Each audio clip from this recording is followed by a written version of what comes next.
हरिः ओम तत्सत् परमात्मने नमः। ओम सहना भवतु सहनो भुनक्तु सह वीर्यं कर्वावहै तेजस्विनावधीतमस्तु मा विद्विषावहै। ओम शांति शांति शांति। আমার প্রিয় গুরু ভ্রাতা এবং গুরু ভগ্নীগণ, সংঘমিত্রগণ, আমার ফেসবুক বন্ধুগণ এবং সমস্ত গীতা প্রেমী বন্ধুগণ, সকলকে আজকের এই শুভ মুহূর্ত অর্থাৎ গুরু পূর্ণিমার শুভ লগ্নে আমার আন্তরিক প্রীতি অভিনন্দন। আমার পরম পূজ্য গুরুদেব এবং আপনাদের সকলের আপনা গুরুদেবকে আমার প্রণাম জানিয়ে দু চারটি কথা বলব। আজকে গুরু পূর্ণিমার দিনে আমি তাদেরকে স্মরণ করতে চাই যারা আমার জীবনের আদর্শের সাথে জড়িত।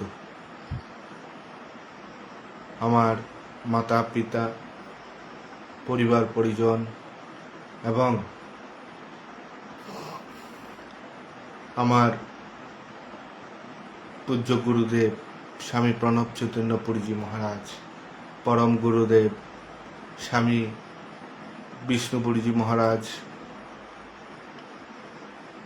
এবং আমার শিক্ষাগুরু স্বর্গীয় কালীপদ চক্রবর্তী মহোদয় এবং আমার রাজনৈতিক গুরু, যাকে দিয়ে আমার রাজনীতিতে উত্থান, স্বর্গীয় অরুণকান্তি ভৌমিক মহোদয় এবং বর্তমান জহর সাহা মহোদয়, সকলকে আমার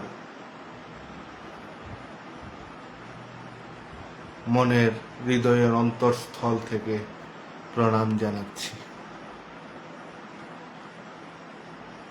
আমি আমার পরম গুরু স্বামী বিষ্ণুপুরীজির অনেক সান্নিধ্য লাভ করেছি। ওনার সাথে আমার কিছুকাল সময় অতিবাহিত করতে পেরেছি। তারপর উনি পরলোক গমন করেছেন এবং আমার পূজ্য গুরুদেব স্বামী প্রণব চৈতন্য পুরীজির কৃপায় আমি আজকে সুস্থ আছি। 2013-তে আমার খুব, এই গুরু পূর্ণিমার সময় আমার খুব শরীর খারাপ ছিল। তখন আমাকে দীক্ষা প্রদান করেছিল আমার গুরুদেব। ওনার আশীর্বাদই আজকে আমি এখনো জীবিত আছি। যাই হোক, অন্যান্য বছরের মতো আজকে এই শুভ দিনে পরমাত্ম সাধক সংঘেও চাতুর্মাস্য ব্রত উৎসব উপলক্ষে স্বামী রামেশ্বর পুরীজি গুরু পূর্ণিমা উৎসব পালন করেছেন এবং ওনাকে ব্যাস আসন বসিয়ে ব্যাস পূজন করা হয়েছেন এবং উনি আজকে থেকে আগামী 2 মাস ব্যাপী গীতা প্রবচন করবেন। শ্রী শ্রীমদ্ ভগবদ গীতা ত্রয়োদশ অধ্যায় ক্ষেত্র বিভাগযোগ পাঠ করবেন। ওনার পাঠে সকল গীতা প্রেমী বন্ধুদের এবং আমার ফেসবুক বন্ধুদের বলবো, স্বামী রামেশ্বর পুরীজির ফেসবুকটি এবং গীতা প্রেমী বন্ধুদেরকে বলবো, আপনারা সবাই আগরতলায় পরমাত্ম সাধক সঙ্গে যারা একটু সময় জীবনের থেকে একটু সময় বার করে যেন গীতা পাঠ শুনেন, ওনার মূল্যবান বক্তব্য যেন শুনেন, এই আহ্বান রাখছি আমি আপনাদের কাছে। এবং আজকে গুরু পূর্ণিমার দিনে শুধু গুরু পূর্ণিমা নয়, আজকে এই দিনটাকে সমর্পণ দিবসও বলা হয়। তাই আমার জীবনে যত কর্ম করেছি বা এখন করছি, যা ভবিষ্যতে করব, সব আমার গুরুর চরণে সমর্পণ করে দিলাম। এবং পরমাত্ম সাধক সঙ্গে যেই উৎসব হচ্ছে তাতে নিজে সবসময় সামিল হতে না পারলেও অঙ্গীকার করছি সোশ্যাল মিডিয়া দ্বারা যেন সব সময় আমি এই প্রবচন শুনতে পারি, সকলেই যেন শুনতে পারে। তার জন্য স্বামী রামেশ্বর চৈতন্য পুরীজি মহারাজের যে ফেসবুকটি আছে সেটি ফলো করার জন্য সকলকে আবারও আহ্বান করছি। ভগবান শ্রীকৃষ্ণ এবং অর্জুনের যে কথোপকথন সেটি শোনার জন্য বলছি। গীতায় ভগবান শ্রীকৃষ্ণের 575টি শ্লোক আছে, বাণী আছে, অর্জুনের 84টি বাণী আছে, সঞ্জয়ের 40টি বাণী আছে এবং ধৃতরাষ্ট্রের 1টি বাণী আছে। এই ধৃতরাষ্ট্র এই একটি বাণী বলেই পুরো গীতার সূচনা করে দিলেন। ধর্মক্ষেত্রে কুরুক্ষেত্রে সমবেতা যজুৎসব মামকা পাণ্ডবাশ্চৈব কিম করবত সঞ্জয়। এই একটি কথা বলেই ধৃতরাষ্ট্র কোথায় যেন গায়েব হয়ে গেল। তারপর আর খুঁজেই পাওয়া যাচ্ছে না। তারপর পরপর সঞ্জয়ের বক্তব্য, অর্জুনের বক্তব্য, ভগবানের বক্তব্য। আর সেই গীতা মায়ের যে কথা সেটি ভগবান শ্রীকৃষ্ণ এমনভাবে বুঝিয়ে দিয়েছে যেটি মানুষের বাস্তবের সাথে মিলে আছে। গীতার প্রত্যেকটা কথা মানুষের বাস্তব জীবনের সাথে জড়িত। তাই আমি সবাইকে বলবো, গীতা বই, গীতা গ্রন্থ মনোযোগ দিয়ে পড়ুন, দেখবেন নিজের জীবনের অনেক প্রশ্নের উত্তর পেয়ে যাবেন। নিজের জীবন তৈরি করার জন্য, নিজের জীবনের যে কোনো সংকট মোচন করার জন্য সব কিছু এই গীতাতেই বলা আছে। শুধু বোঝার ক্ষমতা যার যার, আর যেন বুঝতে পারেন তার জন্যই সেই গীতা পাঠচক্র, আর তার জন্যেই পরমার্থ সাধক সঙ্গে এই 2 মাস ব্যাপী গীতার প্রবচন হবে এবং আপনারা সবাই শুনবেন। তাতে করে আপনাদের যে গীতার যে বোঝার ব্যাপারটা আছে সেটা খুব সহজেই বুঝতে পারবেন। আমরা শুনেছি, ছোটবেলায় আমরা দেখেছি যে আমরা বই পড়ে যা রিডিং পড়ে যা বুঝতে পারতাম না, আজকে যদি কারোর মুখ থেকে কোনো কিছুটা শুনি সেটা আমরা তাড়াতাড়ি রপ্ত করতে পারতাম। ছোটবেলায় আমাদের হাত ধরে ধরে আমাদের আত্মীয় পরিজনরা চাঁদ উঠেছে, ফুল ফুটেছে, কদমতলায় কে, হাতি নাচে, গোড়া নাচে, সোনামণির বে, এটা এই ছোটবেলায় শিক্ষা পেয়েছি, একদম মৃত্যুর হাত পর্যন্ত সেটা মনে থাকবে। কিন্তু মাঝখানে আমরা কতগুলি বছর বই পড়ে যা শিখেছি তা আজকে মনে আছে, কালকে মনে থাকবে বা পরশু মনে থাকবে না তার কোনো গ্যারান্টি নেই, কারণ সেটা আমরা পড়েছি। আর শোনার ক্ষমতা বেশি, পড়ার ক্ষমতা কম।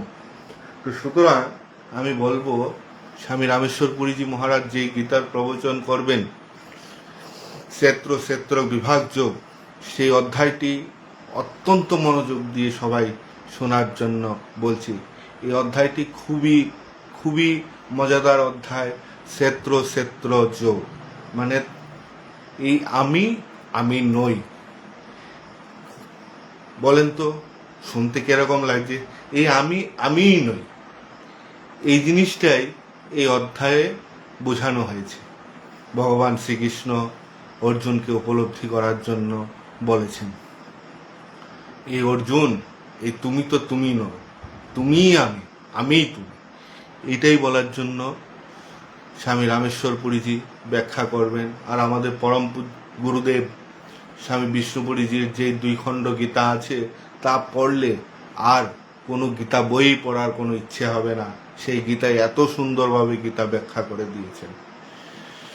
এবং আমি আমার পূজ্য গুরুদেব স্বামী প্রণব চৈতন্য পুরীজির যে বইটি আছে ধর্ম কেন, কিভাবে, কি, তার বইটিও যদি আপনারা কালেকশন করে পড়েন তাহলে তাতেও অনেক কিছু জানার ব্যাপার আছে। 2013-তে আমার মনে আছে, তখন আমি অনেক, আজকে থেকে 13 বছর আগের কথা, মোটামুটি অনেক ছোটই আছি। যাই হোক, তখনকার সময়ে স্বামী প্রণব চৈতন্য পুরীজি মহারাজ এই গীতার ত্রয়োদশ অধ্যায় পাঠ করেছিলেন চাতুর্মাসে। তখন আমি ওনার থেকেই প্রথম আমি গীতা শুনেছিলাম এবং গীতা শিখেছিলাম। কি কয়েকটা লাইন তখন শিখেছিলাম, এখনো মনে আছে। ইদং শরীরং কুন্তে ক্ষেত্র মিত্র বিধীয়তে এতজ্জ বিদিতাং প্রাহু ক্ষেত্রজ্ঞাং ইতি তদ্বিদঃ ক্ষেত্রজ্ঞাং চাপিমাং বৃদ্ধি সর্বক্ষেত্রেষু ভারত ক্ষেত্র ক্ষেত্র গৈর্গানং যতজিগানং মতং মম। তখন শিখিয়েছিল, এখনো মুখস্থ আছে, কিন্তু আমি রিডিং পড়ে এখন পর্যন্ত আর 2 লাইনও শিখতে পারিনি। এই তখন যা শিখেছিলাম, যা শুনেছিলাম সেটাই। তো এখন উনি প্রতি বছর গীতা মহাযজ্ঞে আসেন। ডিসেম্বর মাসে ওনার সান্নিধ্য পাওয়া যায়। উনি নানান রকম কাজে ব্যস্ত, বিভিন্ন জায়গায় যেতে হয়, তাই সময় করে উনি ওই বছরে একটি বারই আগরতলায় আসেন। তো আমাদের এবার অনেক সৌভাগ্য, স্বামী রামেশ্বর চৈতন্য পুরীজি যখন আজকে অ্যানাউন্স করলো যে আমি আগামী 2 মাস এই ত্রয়োদশ অধ্যায়ের উপর চর্চা করব, তখন আমার মনটা খুব আনন্দে মানে হলো, উদ্দীপনায় খুব ভাল লাগছে যে 13 বছর পর আবার সেই ত্রয়োদশ অধ্যায় শুনব। তো যাই হোক, আমি আপনাদেরকে আবারও বলছি যে আগরতলার মেলার মাঠ পরমার্থ সাধক সংঘ রাধা মদন মোহন মন্দিরে এই গীতা প্রবচন শোনার জন্য সকলকে আমন্ত্রণ জানাচ্ছি আবারও। জয়গুরু, সনাতন জিন্দাবাদ, সত্য সনাতন জিন্দাবাদ। এবং সনাতনী গীতাপ্রেমী বন্ধুদের বলছি, আমাদের হিন্দুত্বকে এক করে রাখতে হবে। যা দেশের পরিস্থিতি শুরু হয়ে গেছে তাতে আমাদের খুব বিপর্যয় হচ্ছে। কয়েকদিন আগে কাশ্মীরে খুব ভয়াবহ হামলা হলো। এই সন্ত্রাসবাদী হামলা থেকে দূরে থাকার জন্য এবং মনকে, এই চিত্তকে শান্তি দেওয়ার জন্য, সুখ পাওয়ার জন্য আমাদের এই গীতাই একমাত্র জীবন চরিত্রের জীবনাদর্শন। এবং তাই বলবো, এই গীতাকে সবাই বাড়িতে অন্তত প্রতিদিন 2 করে শ্লোক অন্তত পড়ুন, যাদের সময় থাকবে না। আর যাদের সময় থাকবে 1টি অধ্যায় করে পাঠ করুন। আর পাঠ করলেই হবে না, এটি বোঝার চেষ্টা করতে হবে। প্রত্যেকটা শ্লোকের মাহাত্ম্য বোঝার চেষ্টা করতে হবে। এবং আমাদের গোমাতাকে রক্ষা করতে হবে, আর ভারত মাতার দেশকে রক্ষা করতে হবে। Nation first, party next, self last, এই অঙ্গীকার রেখে আত্মবিশ্বাস রেখে আপনাদের বাঁচতে হবে। একতা, বিশ্বাস, আত্মত্যাগ, এই নেতাজির এই বাণী রেখে আপনাদের জীবনে এগিয়ে যেতে হবে। এবং গুরুদেবের আদর্শকে আরও বিস্তার করার জন্য, গীতাকে বিভিন্ন জায়গায় প্রচার করার জন্য আপনারা স্বামী রামেশ্বর পুরীজির ফেসবুকটিকে শেয়ার করবেন এবং পাঠটা প্রতিদিন সন্ধ্যা 7টা থেকে 8টায় হবে সেটা দেখার চেষ্টা করবেন।